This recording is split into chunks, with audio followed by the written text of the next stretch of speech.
O Gato Preto é um conto de autoria do escritor norte-americano Edgar Allan Poe. Foi publicado pela primeira vez em uma edição do Saturday Evening Post, de 19 de agosto de 1843. O gato na história de Edgar Allan Poe chama-se Pluto em referência ao deus grego do inferno, ou ainda, do mundo subterrâneo para onde os mortos iam, já que a noção de inferno como a conhecemos não fazia parte da cultura grega, mas sim da cultura judaico-cristã. Assista agora a leitura do conto pelo escritor e roteirista Eduardo Prazeres. Embora prosaica, que estou prestes a relatar, não espero ou peço crédito. Eu seria louco se de fato esperasse por isso, sendo uma história cujas evidências são rejeitadas por meus próprios sentidos. Contudo, não sou louco. E, com toda certeza, não foi um sonho. Mas amanhã estarei morto, e hoje preciso remover este fardo da minha alma. Meu intento imediato é expor perante o mundo, de maneira direta, sucinta e sem especulações, uma série de meros acontecimentos domésticos. Tais acontecimentos, em suas consequências, me aterrorizaram, me torturaram, me destruíram. No entanto, não tentarei explaná-los. Para mim, apresentaram-se como total horror. Para muitos, hão de parecer mais barrocos do que terríveis. É possível que, doravante, algum espírito mais sábio possa reduzir minha ilusão ao lugar comum. Algum sábio de natureza mais calma, mais lógica e menos excitável do que a minha, que perceberá nas circunstâncias que detalharei com assombro nada além de uma sucessão insuspeita de causas e efeitos bastante naturais. Desde criança, sou conhecido por meu temperamento dócil e humano. A ternura de meu coração era conspícua a ponto de tornar-me motivo de escárnio por parte de meus companheiros. Era especialmente afeiçoado aos bichos, e meus pais sempre me agradaram com uma grande variedade de animais de estimação. Passava a maior parte do tempo com eles, e nada me alegrava mais do que alimentá-los e acariciá-los. Esse traço de personalidade cresceu junto comigo, e na idade adulta constituía uma de minhas principais fontes de contentamento. Para aqueles que já nutriram afeição por um cão fiel e sagaz, não preciso me dar ao trabalho de explicar a natureza ou a imensidade da gratificação que obtemos de tal vínculo. Há algo de altruísta e abnegado no amor de um animal que toca o coração daquele que pôde testar a miúde a amizade precária e a fidelidade leviana dos homens. Casei-me cedo, e foi com alegria que descobri em minha esposa uma inclinação semelhante. Observando a afeição que eu tinha pelos animais domésticos, ela não hesitou em providenciar os mais adoráveis. Tivemos pássaros, um peixe dourado, um cão, coelhos, um mico e um gato. Este último era um animal de porte e beleza sem par, todo negro e de uma sagacidade impressionante. Ao comentar sobre sua inteligência, minha mulher, que no fundo era um pouco influenciada pela superstição, aludia repetidas vezes à antiga crendice popular segundo a qual todos os gatos pretos eram bruxas disfarçadas. Não que ela acreditasse nisso de verdade. Menciono o fato apenas por ter me ocorrido a lembrança. Plutão, o gato, era meu animal de estimação favorito, meu melhor companheiro. Só eu o alimentava e ele me seguia por toda parte. Era com dificuldade que o impedia de me seguir pelas ruas quando saía de casa. Nossa amizade conservou-se assim por vários anos, durante os quais meu temperamento e minha personalidade, por obra do demônio da intemperança, experimentaram uma mudança radical. Ruborizo ao confessar, para pior. A cada dia tornava-me mais inconstante, mais irritável, mais insensível aos sentimentos alheios. Dirigia-me a minha esposa com uma linguagem intempestiva. Por fim, acabei fazendo uso de violência física contra ela. Os animais, é claro, sentiram as alterações em meu humor. Eu não apenas os negligenciava, como passei a maltratá-los.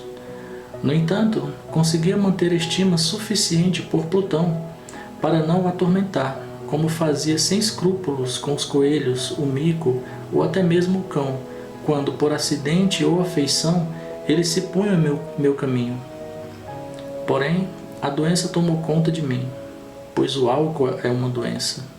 E por fim, até mesmo Plutão, que já estava ficando velho e portanto um pouco impertinente, até mesmo ele passou a sofrer os efeitos do meu mau gênio.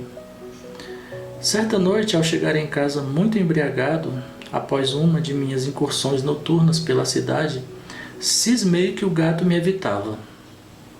Eu segurei a força e, assustado com tanta violência vinda de mim, ele feriu minha mão com uma leve mordida. Na mesma hora fui possuído por uma fúria demoníaca. Mal podia me reconhecer. Minha alma parecia ter escapado e uma maldade mais do que diabólica, alimentada pelo gin, eletrizava cada fibra de meu corpo. Tirei um canivete do bolso do casaco, abri-o, agarrei o pobre animal pelo pescoço e deliberadamente removi um de seus olhos. Sinto-me ruborizar, sinto-me febril e estremeço ao relatar tamanha atrocidade execrável. Quando recuperei a razão na manhã seguinte, tendo depurado em sono o veneno dos excessos noturnos, experimentei uma mescla de horror e remorso pelo crime do qual era culpado. Mas foi, na melhor das hipóteses, um sentimento débil e ambíguo, e minha alma permanecia impermeável. Mais uma vez, mergulhei em excessos e logo afoguei no vinho a lembrança de meu feito. Entre mentes, o gato foi se recuperando aos poucos. A órbita do olho removido, é bem verdade, exibia uma aparência tenebrosa, mas ele não mais parecia sofrer dor alguma. Vagava pela casa como de costume. Porém, como se poderia imaginar, fugiu em terror absoluto quando eu me aproximava dele.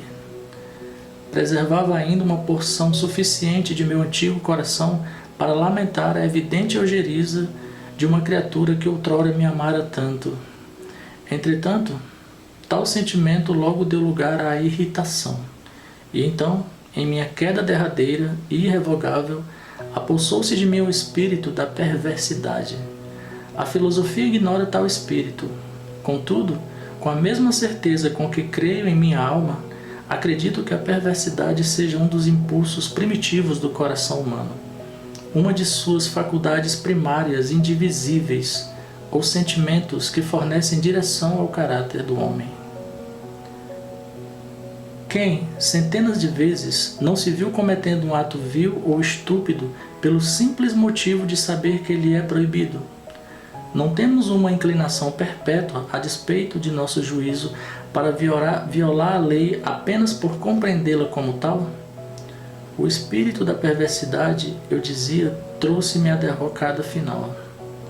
Foi esse anseio insondável da alma em se conspurcar, de oferecer violência à própria natureza, de maltratar por maltratar, que me impeliu a continuar e, por fim, consumar o dano que já infligira a um animal que jamais me causara mal algum. Em uma manhã, a sangue frio, passei uma corda ao redor de seu pescoço e o pendurei no galho de uma árvore. Enforquei-o com as lágrimas correndo por meu rosto e sentindo a pontada do remorso mais pungente em meu coração. Enforquei-o porque sabia que havia me amado e porque sentia que não me dera motivo algum para lhe causar mal. Enforquei-o por saber que, ao fazê-lo, estava cometendo um pecado mortal que, se possível, colocaria em risco minha alma eterna, alijando-a para além da misericórdia infinita do Deus mais piedoso e mais terrível. Durante a noite, no dia em que cometi tal ato cruel, fui despertado de meu sono por um grito acusando incêndio. As cortinas de meu quarto estavam pegando fogo. A casa inteira ardia em chamas. Foi com grande dificuldade que minha esposa, meu criado e eu conseguimos escapar do fogaréu. A destruição foi absoluta. Toda a riqueza mundana que eu possuía foi devorada pelo fogo e fui obrigado a resignar-me diante do desespero. Não vou ceder à fraqueza de buscar estabelecer uma relação de causa e efeito entre o desastre e a atrocidade. No entanto, estou detalhando uma cadeia de fatos e não quero deixar solto nenhum elo possível. No dia posterior ao incêndio, visitei as ruínas. As paredes, com uma única exceção, haviam desmoronado. Restou apenas uma parede interna, não muito espessa, que se erguia no meio da casa, contra a qual repousava a cabeceira de minha cama. Seu reboco resistira, em grande medida, à ação do incêndio, fato que atribuía à sua aplicação recente. Em torno dessa parede, reunira-se uma expressiva multidão e várias pessoas pareciam examinar uma região específica com muita atenção e interesse. Exclamações como "estranho", "singular" e outras semelhantes despertaram minha curiosidade. Aproximei-me e vi, como se entalhado em baixo relevo na superfície branca, a figura de um enorme gato. A imagem era de uma precisão extraordinária. Havia uma corda em volta do pescoço do animal. Quando fitei aquela aparição, de certo fantasmagórica, experimentei grande surpresa e horror. No entanto, por fim, fui acudido pela razão. O gato, relembrei, havia sido enforcado em um jardim contíguo à casa. Ao alarme de incêndio, o jardim fora de pronto invadido pela multidão, e alguém deveria ter removido o animal da árvore, atirando-o em meu quarto pela janela aberta. Isso deve ter sido feito no intuito de me despertar do sono. A queda das demais paredes comprimira a vítima de minha crueldade na massa do esboço recém-feito. A cal, com as chamas do incêndio e a amônia da carcaça do animal, fora responsável pelo relevo que eu agora contemplava. Embora tenha sem demora apelado para a razão, bem como para a consciência, a fim de justificar o fato surpreendente que acabo de detalhar, não pude evitar que causasse profunda impressão em minha mente. Por meses a fio não consegui me livrar do fantasma do gato, e durante esse íntere tornei a experimentar um sentimento impreciso que parecia, mas não era, remorso. Cheguei de fato a lamentar a perda do animal e a buscar ao meu redor, nos redutos torpes que passara a frequentar com assiduidade, outro bicho de estimação da mesma espécie, com aparência semelhante, que pudesse substituí-lo. Certa noite, entorpecido em um antro de incontestável infâmia, atinei para uma silhueta preta, repousada sobre a tampa de um dos imensos barris de gin ou de rum, que compunham praticamente toda a mobília do local. Contemplei concentrado a superfície do barril por alguns minutos e surpreendi-me ao constatar que não percebera a sombra antes. Aproximei-me e toquei com a mão. Era um gato preto, um felino imenso, tão grande quanto Plutão e parecido com ele em todos os aspectos, com uma única exceção. Ao contrário de meu antigo animal, que não possuía um único pelo branco no corpo, o gato exibia uma extensa mancha branca, indefinida, que lhe cobria todo o peito.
O que agravou, sem dúvida, meu ódio pelo animal foi a descoberta na manhã seguinte de que, como Plutão, ele também havia perdido um dos olhos.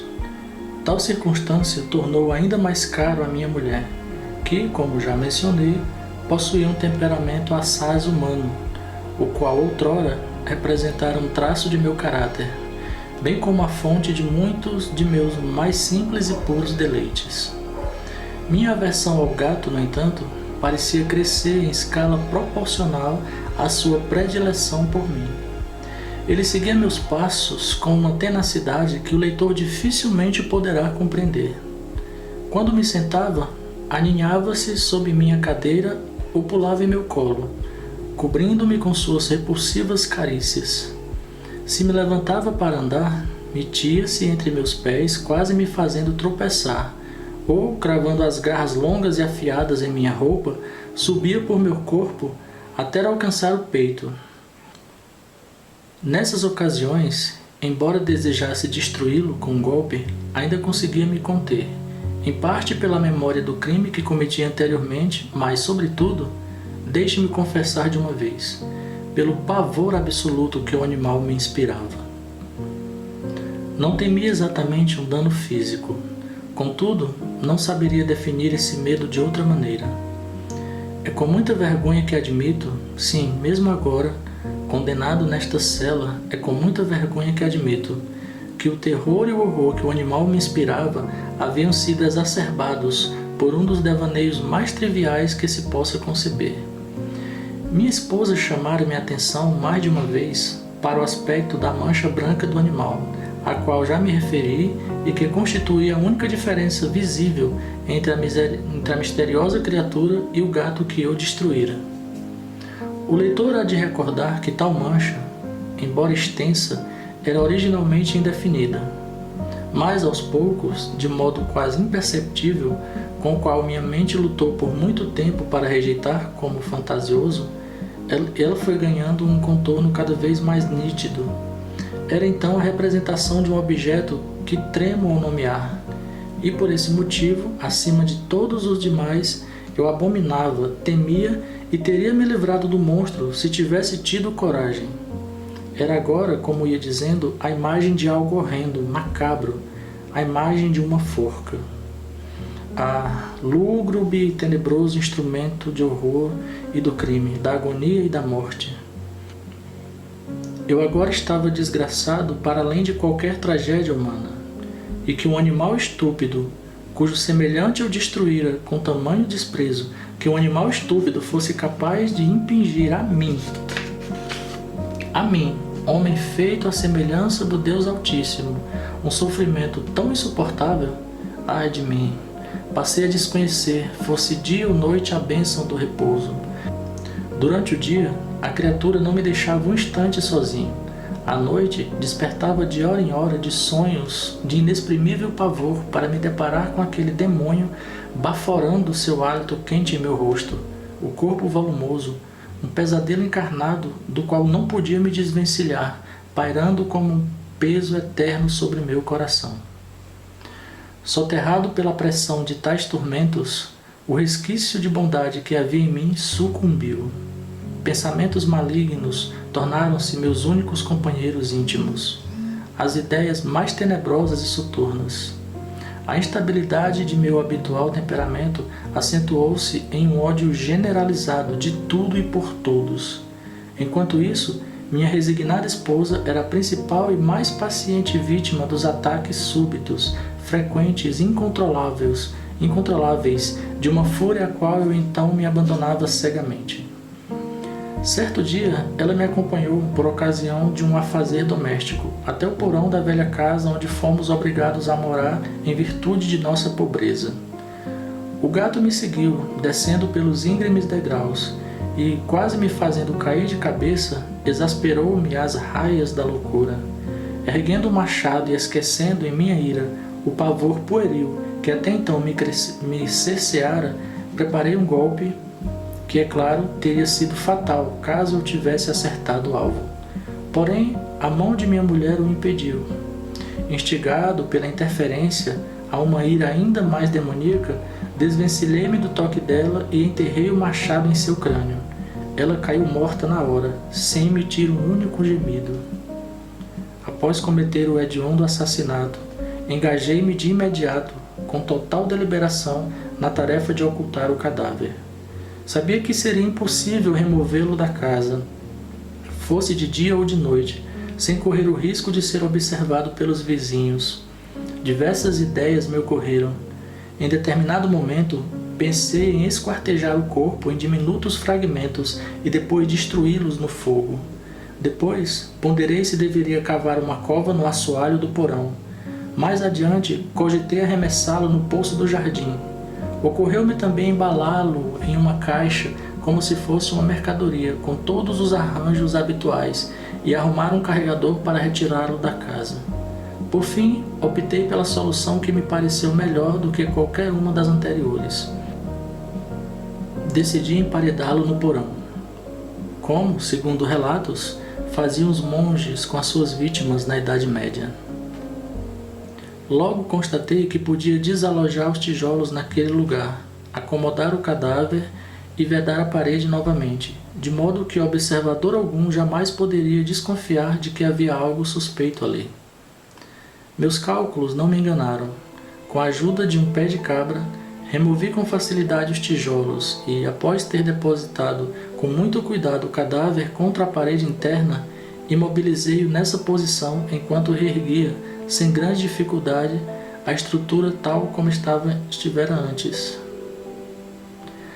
Após localizar argamassa, areia e fibras com extremada precaução, preparei um reboco semelhante ao antigo e apliquei-o com muito cuidado sobre a nova estrutura. Ao concluir o trabalho, fiquei satisfeito com o bom resultado. O local era bem adaptado para tal propósito. As paredes não eram muito sólidas e haviam sido recentemente emboçadas com um grosso reboco que não estava ainda de todo firme em virtude da umidade do local. Ademais, em uma das paredes havia uma reentrância, projetada como uma falsa chaminé ou lareira, que fora preenchida para se igualar ao restante do porão. A parede não traía qualquer indício suspeito. Recolhi a sujeira do chão com atenção minuciosa. Olhei ao redor triunfante e disse a mim mesmo: aqui, pelo menos, meu trabalho não terá sido em vão. O próximo passo foi procurar a criatura que havia causado tamanha desgraça. Estava firmemente decidido a matá-lo de uma vez por todas. Se o tivesse encontrado naquele momento, o destino do animal não teria sido outro. Mas, ao que parecia, o engenhoso bicho alarmara-se com a violência de minha raiva e evitava se expor em minha presença, estando eu naquele estado de espírito. É impossível descrever ou imaginar o alívio profundo e regozijante que a ausência da detestável criatura provocou em mim. Ele não apareceu durante a noite, e dessa forma, pela primeira vez desde que o gato fora morar conosco, tive um sono tranquilo. Sim, dormi bem, mesmo com o fardo do crime pesado em minha alma. O segundo e o terceiro dia se passaram sem que meu algoz regressasse à casa. Pude mais uma vez respirar aliviado a liberdade. O monstro, aterrorizado, fora embora para sempre. Nunca mais o veria novamente. Minha felicidade era absoluta. A culpa por meu ato sombrio sequer me perturbava. Foram feitas algumas investigações, mas respondi de pronto a todas as perguntas. Conduziram-me até mesmo uma busca, mas, é claro, não foi descoberto. A alegria futura parecia-me garantida. No quarto dia após o assassinato, um grupo de policiais apareceu de surpresa em minha casa a fim de executar uma rigorosa investigação no local. No entanto, estava tão seguro acerca da inescrutabilidade do esconderijo que não me senti nem um pouco acuado. Os policiais solicitaram que eu os acompanhasse em sua busca. Canto ou nicho algum escapou de seu escrutínio. Por fim, pela terceira ou quarta vez, desceram ao porão. Mantive-me estoico. Meu coração batia com a tranquilidade dos que repousam inocentes. Atravessei o porão de um lado para o outro. Cruzando os braços, perambulei por toda sua extensão. Os policiais, mais do que satisfeitos, já estavam prontos para partir. Contudo, a euforia em meu peito era muito forte para ser contida. Ansiava por dizer apenas uma palavra, à guisa de triunfo, para certificar-me de que estavam convencidos de minha inocência. Cavalheiros, disse-lhes por fim enquanto subiam as escadas. Estou feliz por ter aplacado suas suspeitas. Desejo-lhes saúde e um pouco mais de cortesia. A propósito, esta é uma casa muito bem construída. Na ânsia desarrazoada de comentar uma amenidade, eu mal sabia o que estava dizendo.